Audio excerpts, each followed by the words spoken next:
Assalamualaikum, salam sejahtera dan salam Malaysia Madani. Bersama saya Lydia Yusrina Abdul Ilyas dalam Berita Pagi Sarawak, edisi Jumaat 1 Mac. Bandaraya Kuching bakal menjadi lokasi baharu Festival Filem Amerika Latin pada hujung tahun ini.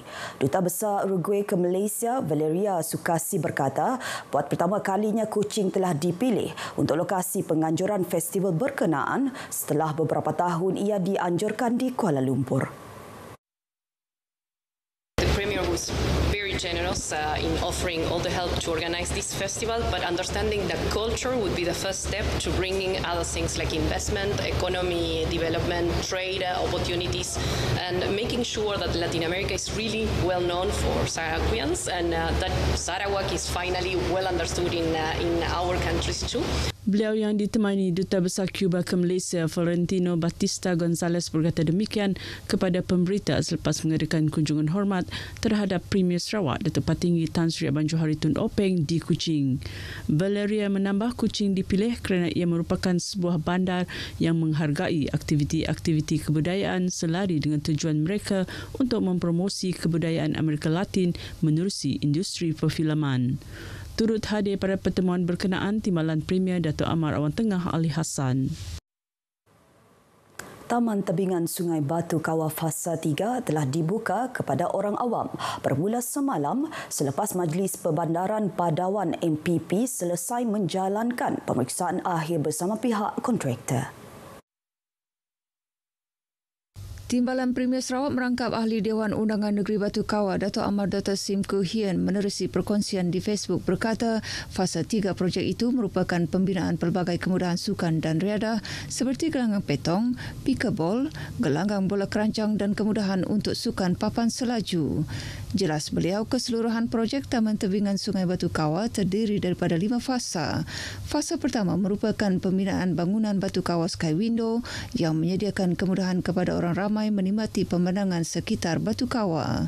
Lain-lain fasa yang masih dalam proses tender terbuka termasuk pembinaan jambatan kaca, menghubungkan fasa 4 projek berkenaan dengan Kampung Rantau Panjang serta projek perlindungan tebingan Sungai Kampung Rantau Panjang.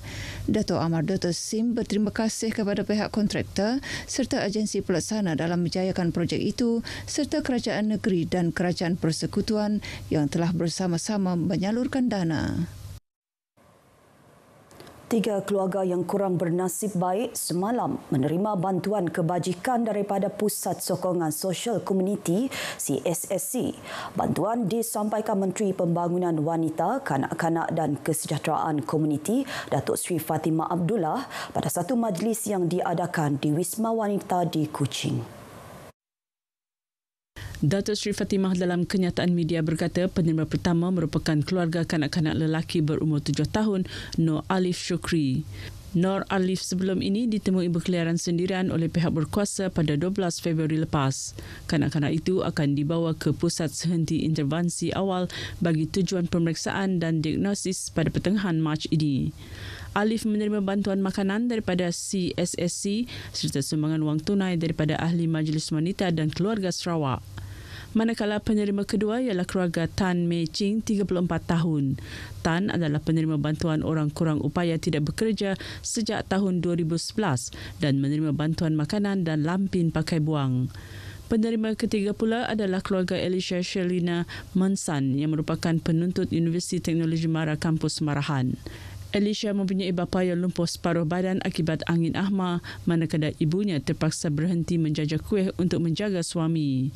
Keluarga itu menerima bantuan RM300 dari tabung bantuan segera serta bantuan makanan. Mereka juga akan menerima bantuan penjagaan pesakit terlantar atau kronik dengan kadar RM500 sebulan bermula bulan April ini hingga Mac tahun depan. Sebuah balai bomba dan penyelamat kategori D dirancang dibina di daerah Kabung. Ahli Dewan Undangan Negeri Kabung, Muhammad Cikadir berkata, tapak bagi cadangan balai tersebut masih dalam perancangan dan perbincangan terperinci bersama Jabatan Tanah dan Survey Sarawak untuk kelulusan.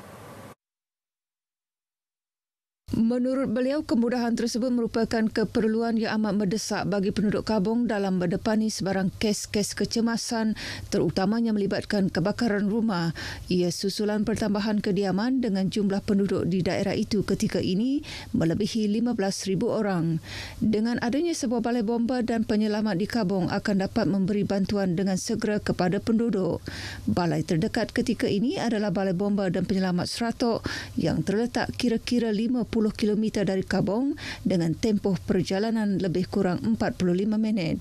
Beliau berkata demikian ketika menghadiri lawatan kerja Timbalan Pengarah Jabatan Bomba dan Penyelamat Malaysia Negeri Sarawak, Tiong Ling Hee beserta rombongan ke Kabong. Pada Jun 2022, kebakaran telah memusnahkan satu deret pasar lama Kabong yang mempunyai 10 unit kedai. Ia merupakan salah satu kes kebakaran yang agak besar berlaku di daerah itu. Selain Kabong turut merekodkan beberapa kes kebakaran rumah pancang dan rumah-rumah persendirian sebelum ini. Fama Fest 2024 Sarawak membuka tirai hari ini bertempat di sebuah pasaraya di Bandaraya Miri. Berlangsung selama 4 hari sehingga Isnin depan, ia menyasarkan nilai jualan RM500,000. Pesta jualan tersebut menyaksikan penyertaan lebih 30 usahawan tempatan Sarawak serta dari Semenanjung Malaysia. Antara pengisian program termasuk jualan agromadani, pesta hiburan serta pelbagai aktiviti untuk kanak-kanak. Pengarah Lembaga Pemasaran Pertanian Persekutuan Fama, Ramli Matsani dalam sidang media sebelum ini berkata, Fama Fest di Miri turut menawarkan program khusus untuk usahawan tempatan melalui sesi padanan perniagaan bersama ejen pemasar bagi pasaran luar negara termasuk Hong Kong, Brunei Darussalam dan Thailand selain pasaran tempatan. Fama Fest 2024 at Sarawak diadakan bagi mempromosikan industri asas tani sebagai sektor perniagaan yang menguntungkan dalam usaha menarik penglibatan usahawan dan generasi muda. Pihak pengajar pula menyasarkan kehadiran 25,000 pengunjung sepanjang 4 hari program berlangsung. 46 warga asing ditahan melalui beberapa siri operasi yang dijalankan oleh unit penguatkuasa imigresen UPI Bintulu di sekitar Bandar Bintulu. Jabatan Imigresen Malaysia Sarawak menerusi kenyataan di Facebook berkata operasi selama 2 hari pada Selasa dan Rabu lepas menyasarkan 14 lokasi panas pendatang asing tanpa izin parti. Seramai 133 individu telah diperiksa dan 46 daripada mereka ditahan membabitkan penglibatan 4 majikan tempatan. Kesemua warga asing tersebut ditahan di bawah Akta Imigresen 1959-63 dan Akta Pasport 1966. Orang ramai pula diminta untuk tampil ke pejabat penguatkuasa imigresen berhampiran jika mempunyai maklumat berkaitan kehadiran warga asing yang tinggal di negara ini tanpa pas yang sah. Berita pagi Sarawak berakhir di sini. Seterusnya ikuti Stadium RTM selepas ini untuk perkembangan sukan tanah air dan antarabangsa. Dari sungai hingga segara, Palestin pasti merdeka.